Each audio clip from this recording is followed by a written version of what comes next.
अगर एक lead acid battery 400 ampere देती है तो उसी साइज़ की ड्राई बैटरी सिर्फ 40 एम्पेयर देगी। बिस्मिल्लाहिर्रहमानिर्रहीम, अस्सलाम वालेकुम। दोस्तों, बैटरी चाहे लेड एसिड हो या ड्राई, वर्किंग प्रिंसिपल एक ही है। वो ये कि मुख्तलिफ धातुओं से बने हुए दो इलेक्ट्रोड को जब किसी कंडक्टिंग लिक्विड या इलेक्ट्रोलाइट में रखा जाता है तो इलेक्ट्रोलाइट में केमिकल रिएक्शन होता है या कीमियाई अमल से एक ईएमएफ पैदा हो जाती है। अगर इन दोनों इलेक्ट्रोड के साथ लगे हुए बैरोनी सर्किट को क्लोज कर दिया जाए तो उसमें करंट का बहाव जारी हो जाएगा। आज की वीडियो में हम लेड एसिड या तेजाब वाली बैटरी और ड्राई बैटरी के डिफरेंस पर बात करेंगे कि कौन सी बैटरी यूपीएस, सोलर और गाड़ियों के लिए कीमत, एवरेज और लाइफ के लिहाज से परफेक्ट बैटरी है। ड्राई बैटरी की ज़ीरो मेंटेनेंस है, जबकि लेड एसिड बैटरी को रोज़ाना की बुनियाद पर लुक आफ्टर करना पड़ता है। अभी हाल ही में मैंने एक वीडियो बनाई है जिसमें लेड एसिड बैटरी की चार्जिंग वैल्यू या कसाफत अज़ाफ़ी को हाइड्रोमीटर से चेक करने का तरीका और लेड एसिड बैटरी की मुकम्मल देखभाल के बारे में तफसील से बताया है। आई बटन और डिस्क्रिप्शन से आपको इस वीडियो का लिंक मिल जाएगा, ज़रूर देखिएगा। लेड एसिड बैटरी का पॉजिटिव टर्मिनल, जिसे एनोड कहते हैं, लेड पेरोक्साइड का बना होता है, जबकि नेगेटिव टर्मिनल, जिसे कैथोड कहते हैं, खालिस लेड का बना होता है। इलेक्ट्रोलाइट के लिए सल्फ्यूरिक एसिड इस्तेमाल किया जाता है, यानी लेड एसिड बैटरी में 3 कोर कंपोनेंट का इस्तेमाल किया जाता है। नंबर 1 वाटर, नंबर 2 लेड और नंबर 3 सल्फर। पूरी दुनिया में किसी भी साइज़ की लेड एसिड बैटरी में इन 3 के अलावा कोई कंपोनेंट इस्तेमाल नहीं किया जाता, जबकि ड्राई बैटरी में मुख्तलिफ धातुओं के इलेक्ट्रोड और मुख्तलिफ इकसाम के इलेक्ट्रोलाइट का अभी महलूल इस्तेमाल किया जाता है। ड्राई बैटरीज प्राइमरी और सेकेंडरी दोनों हो सकती हैं, जबकि लेड एसिड सिर्फ सेकेंडरी बैटरी है।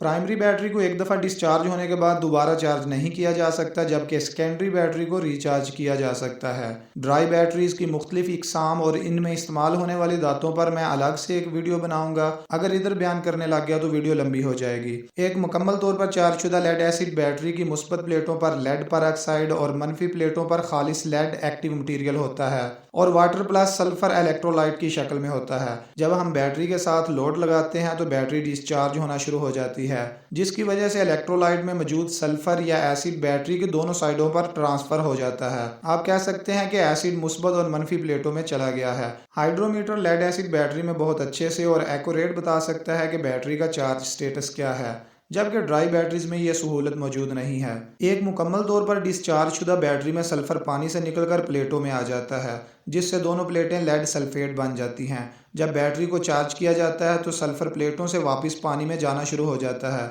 जब सल्फर मुकम्मल तौर पर पानी के साथ शामिल हो जाता है तो बैटरी चार्ज हो जाती है। इसी तरह ये साइकिल चलता रहता है। यहाँ मैं एक बात आपको बताता चलूँ कि ड्राई बैटरी और लेड एसिड बैटरी के इलेक्ट्रोड्स को दो मुख्तलिफ धातुओं से बनाया जाता है। अगर एक मटीरियल से बनाएंगे तो फिर केमिकल रिएक्शन नहीं होगा। जिस तरह इलेक्ट्रिकल में अगर पोटेंशियल डिफरेंस ना हो तो सर्किट में करंट का बहाव नहीं होता। मजीद आसान करने के लिए मैं आपको एक एग्जाम्पल देता हूँ। पानी का छिड़काव करने वाले पाइप की दोनों साइडों को टैप के साथ लगा दें। अगर दोनों टैप्स में पानी का प्रेशर एक जैसा होगा तो पानी टैप के अंदर खड़ा रहेगा, किसी साइड से मूव नहीं करेगा।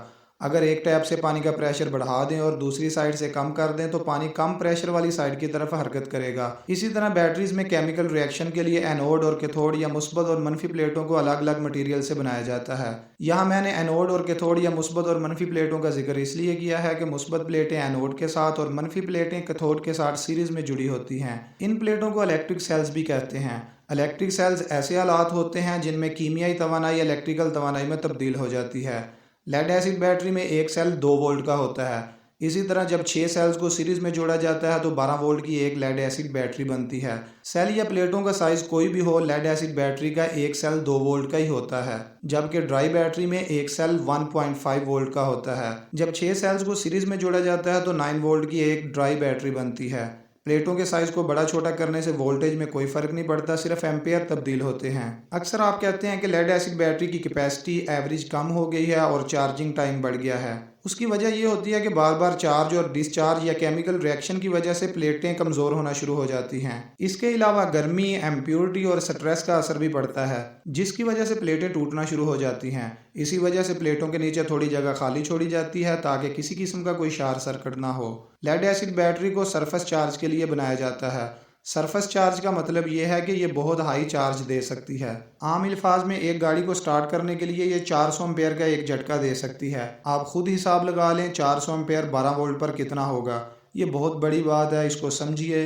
अगर अच्छी से अच्छी ड्राई बैटरी इतनी बड़ी पावर देगी तो उसका बैटरी बैंक बहुत बड़ा हो जाएगा। आपकी मोटर बाइक में जो बैटरी लगी है वो भी 400 एम्पेयर तक को छू सकती है, और जो ट्रक में लगाई जाती हैं जिसमें 24 वोल्ट का सिस्टम लगा होता है वो 1000 एम्पेयर तक को छू जाते हैं। लेड एसिड बैटरी में प्लेट पतले बनाए जाते हैं। प्लेट पतले बनाने से सरफेस एरिया बढ़ जाता है। साइड इफेक्ट और डैमेज बहुत जल्दी होता है। अगर आप गाड़ी की हेडलाइट्स ऑन करके छोड़ दें तो एक रात में बैटरी डेड हो जाएगी, बल्कि प्लेट के पतला होने की वजह से परमानेंट डैमेज हो जाएगी। ये बैटरी पावर बहुत दे सकती है लेकिन डीप चार्ज को बर्दाश्त नहीं कर सकती।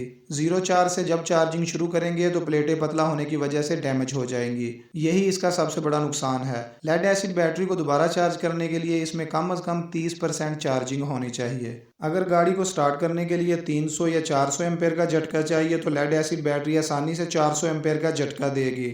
अगर लिथियम आयन जो कि एक ड्राई बैटरी है और उसी साइज़ की है जिस साइज़ की लेड एसिड बैटरी है, उसमें इतना बड़ा झटका देने की कोशिश करेंगे तो बैटरी आग पकड़ लेगी। तो ये लेड एसिड बैटरी को सिर्फ पावर के लिए बनाया गया है, इतनी ज़्यादा पावर कि आप इससे स्पॉट वेल्डिंग कर सकते हैं। ट्रक वाली बैटरियों के साथ एक रिले लगा दें तो आपका स्पॉट वेल्डिंग बन जाएगा। लेड एसिड बैटरी की उम्र 2 से 5 साल तक होती है, जबकि ड्राई बैटरी की उम्र 15 से 25 साल तक होती है। Dry battery deep cycle battery होती है। इनमें 2 टाइप्स होती हैं, एक वो जो हम घरों में आम इस्तेमाल करते हैं और दूसरी मोबाइल टावर पर इस्तेमाल होती है। ये तो 25 साल तक की वारंटी में भी मिल जाती है। इसकी प्लेट का लेयर मोटा होता है जिसका साइड इफेक्ट ये है कि ये ज़्यादा एम्पेयर नहीं दे सकती।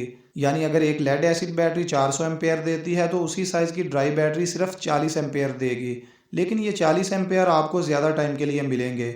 इसका डीप डिस्चार्ज बहुत ज़्यादा है। आप ज़ीरो से भी चार्ज कर सकते हैं। सोलर सिस्टम में जब तक सूरज रहता है ड्राई बैटरियां मुकम्मल तौर पर चार्ज हो जाती हैं। उसके बाद ज़्यादा टाइम के लिए तकरीबन सारी रात मुतलका लोड को चला सकती हैं। जबकि यूपीएस में वापडा सप्लाई की वजह से बैटरी बहुत जल्द चार्ज हो जाती है, इसलिए वहाँ पर लेड एसिड बैटरी बेस्ट रहेगी। दोस्तों, अब तक हमने जो डिस्कस किया है उसके मुताबिक सोलर सिस्टम और लिफ्टर जहाँ स्मूथ ऑपरेशन चाहिए होता है उसके लिए ड्राई बैटरी, और यूपीएस और गाड़ियों को स्टार्ट करने के लिए लेड एसिड बैटरी एक बेहतरीन इंतखाब है। बाकी आपकी क्या राय है वो नीचे कमेंट बॉक्स में ज़रूर बताइएगा। अगर वीडियो पसंद आई है तो लाइक और शेयर कीजिए और चैनल को भी सब्सक्राइब कर लीजिए। शुक्रिया।